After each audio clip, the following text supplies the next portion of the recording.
आज हम लोग पढ़ने वाले हैं प्रिंसिपल ऑफ गाइडेंस।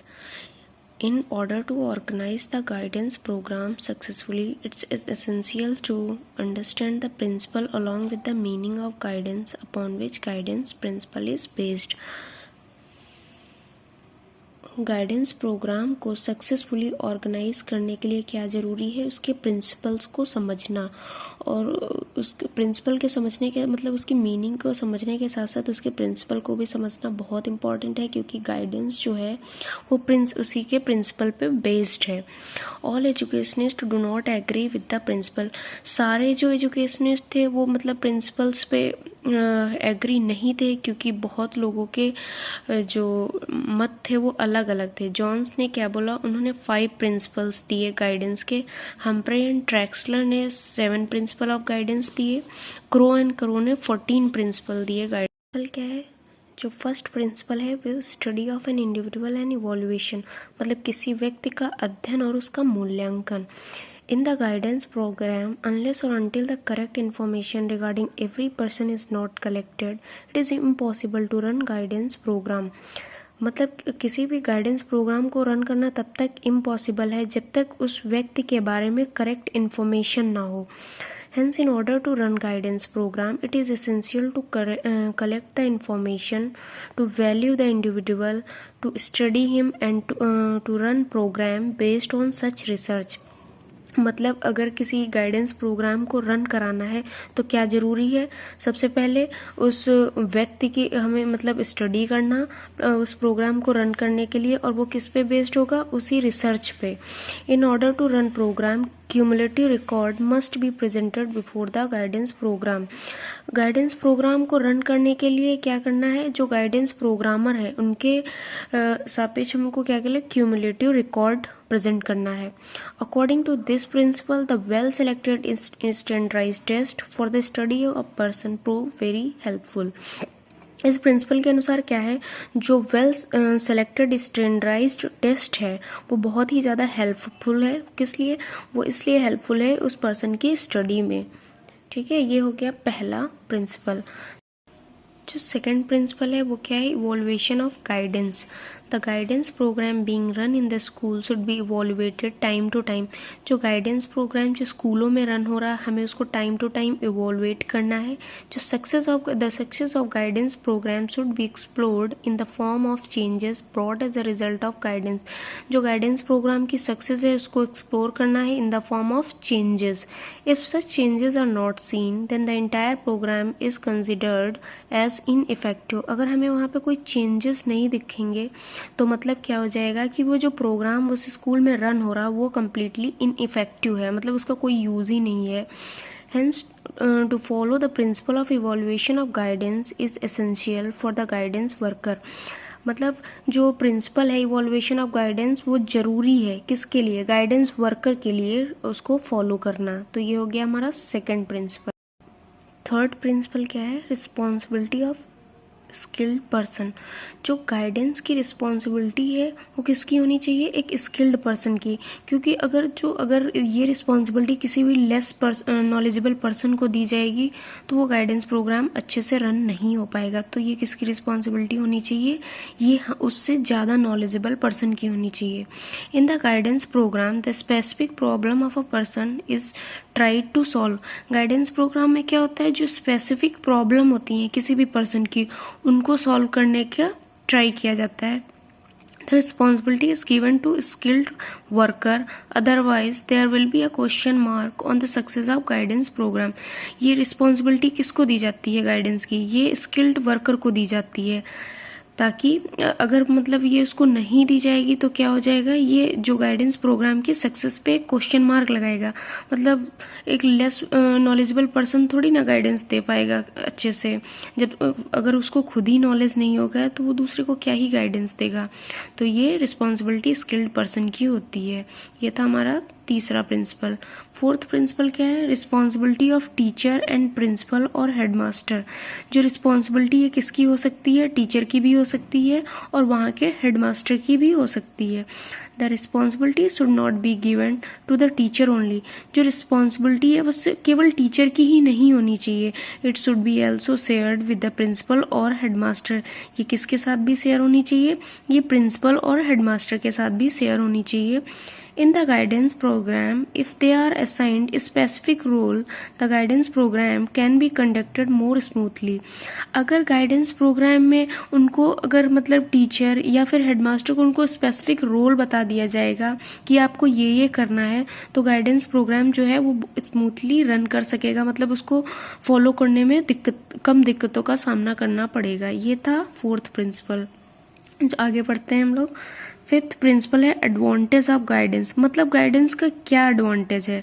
तो पहला एडवांटेज क्या है गाइडेंस का? जो benefit of guidance should not be given to those only who demand directly और express the need of guidance. जो बेनिफिट है गाइडेंस का, ये केवल उन लोगों को नहीं मिलना चाहिए जो मतलब डायरेक्ट इसकी डिमांड करते हैं या इसके डायरेक्ट मतलब उसकी नीड समझते हैं, ये केवल उनको ही नहीं देना है। But the benefit of guidance should also be given to those person who can benefit directly or indirectly. तो जो बेनिफिट है गाइडेंस का, ये उनको भी देना है जो कि मतलब डायरेक्टली या फिर इनडायरेक्टली इसकी डिमांड करते हैं। तो इस हिसाब से जो स्कोप है गाइडेंस का, ये बहुत ही ज़्यादा वाइडर है। फिर आता है सिक्स्थ प्रिंसिपल है गाइडेंस बाय अ ट्रेंड पर्सन। गाइडेंस जो है वो एक ट्रेंड पर्सन के ही थ्रू दिया जाता है। अगर वो पर्सन मतलब ट्रेंड नहीं होगा गाइडेंस देने में, तो वो कैसे दूसरे को गाइड करेगा, अच्छे से उसको रास्ता नहीं बता पाएगा। In order to accomplish guidance process the entire responsibility of guidance should be of a trained person. Guidance program को मतलब सक्सेसफुली रन करने के लिए क्या चाहिए? जो इंटायर रिस्पॉन्सिबिलिटी होनी चाहिए गाइडेंस की, वो किसकी होनी चाहिए? ट्रेंड पर्सन की होनी चाहिए। क्या है? सेवंथ प्रिंसिपल है फ्लेक्सिबल प्रोग्राम ऑफ गाइडेंस। जो गाइडेंस प्रोग्राम है वो थोड़ा फ्लेक्सिबल होना चाहिए। There is a variation among the need of individual and society, so the guidance program should be flexible so that necessary changes can be brought. मतलब जो individuals हैं उनमें वेरिएशन होता है। अब सारे लोग एक जैसे नहीं होते, ना ही उनकी नीड एक जैसी होती है, इसलिए गाइडेंस प्रोग्राम जो है वो फ्लेक्सिबल होना चाहिए। एट्थ प्रिंसिपल क्या है? Related to every aspect of life. जो गाइडेंस प्रोग्राम है ये लाइफ के सारे ही एस्पेक्ट से रिलेटेड होना चाहिए, जैसे कि it should be related to every aspect of life of an individual. A man is social being. Man क्या है? एक सोशल बीइंग है, ठीक है। Life of social being has various aspect. उसकी तो अगर वो जब ह्यूमन जो है वो सोशल बीइंग है तो उसके लाइफ के वेरियस एस्पेक्ट्स भी हैं। दीज एस्पेक्ट इंक्लूड, ये किस तरीके के एस्पेक्ट हो सकते हैं? Mental, physical aspect, school, family, vocational needs et cetera. Ninth principle है cooperation related person. In present circumstances various difficult situation created many problems. Present circumstances में क्या है? जो बहुत मतलब वेरियस जो डिफिकल्ट सिचुएशन है उन्होंने बहुत सारी प्रॉब्लम्स क्रिएट कर रखी हैं। In order to solve these problems it is essential to establish cooperation among the person. इन प्रॉब्लम्स को सॉल्व करने के लिए क्या ज़रूरी है? एक सामंजस्य बिठाना बहुत ज़रूरी है, वो भी लोगों के बीच में। अगर लोगों के बीच में सामंजस्य नहीं होगा तो फिर काम कर पाना बहुत मुश्किल है, क्योंकि हर इंसान की अलग चॉइसेस होती हैं, अलग नीड होती हैं, तो उनमें मतलब कोऑपरेशन बिठाना बहुत ही ज़्यादा ज़रूरी है। 10th प्रिंसिपल क्या है? Preference of all round development. जो 9th प्रिंसिपल है गाइडेंस का, उसका मतलब है कि प्रेफरेंस किसको देनी चाहिए? ऑल राउंड डेवलपमेंट, मतलब किसी व्यक्ति का सर्वांगीण विकास होना चाहिए, होलिस्टिक जिसको डेवलपमेंट बोलेंगे। In order to develop person's personality it is essential to develop all aspect of personality. मतलब किसी पर्सन की पर्सनैलिटी को डेवलप करने के लिए क्या ज़रूरी है कि उसके सारे एस्पेक्ट को डेवलप करना, ना कि किसी एक चीज़ को। Hence the guidance service should follow the principle which pay attention to all round development. जो गाइडेंस सर्विस है उसको कौन सा प्रिंसिपल फॉलो करना चाहिए? ऐसा प्रिंसिपल फॉलो करना चाहिए जो सर्वांगीण विकास पे ध्यान दे, ठीक है। फिर 11 प्रिंसिपल है guidance according to the stage. जो गाइडेंस है वो स्टेजेस के अकॉर्डिंग देना चाहिए। All persons are not alike but still they should have similarities and variation. मतलब सारे जो लोग हैं वो एक जैसे नहीं है, ना उनकी चॉइसेस एक जैसी हैं, तो लेकिन इसके फिर भी उनमें क्या है, कुछ सिमिलरिटीज़ हैं तो कुछ वेरिएशंस भी हैं। Hence the guidance should be imparted according to the need of children, adolescent and adult so that desirable assistance can be provided to them. Hence जो गाइडेंस मतलब किस प्रकार से देना है, मतलब बच्चे की उसकी नीड के अनुसार, और जो भी एडोलसेंट हो सकता है या फिर अडल्ट की नीड के अनुसार गाइडेंस प्रोवाइड करना है, ताकि जो वो गाइडेंस जो उनको दिया जा रहा है वो उनके लिए हेल्पफुल हो। फिर 12th प्रिंसिपल है helpful in achieving useful objective. जो गाइडेंस है वो क्या करता है, मतलब यूजफुल ऑब्जेक्टिव को अचीव करने में हेल्प करता है। 13th प्रिंसिपल है guidance is a continuous process. जो गाइडेंस कैसी प्रक्रिया है, गाइडेंस जो है वो लाइफ लॉन्ग मतलब चलने वाली प्रक्रिया है, तो क्या है, एक कंटिन्यूअस प्रोसेस है। 14th प्रिंसिपल है एटीट्यूड ऑफ गाइडेंस। गाइडेंस का एटीट्यूड मतलब इस प्रकार का होना चाहिए, जो गाइडेंस है is a such program that its attitude appears in curriculum content and teaching method.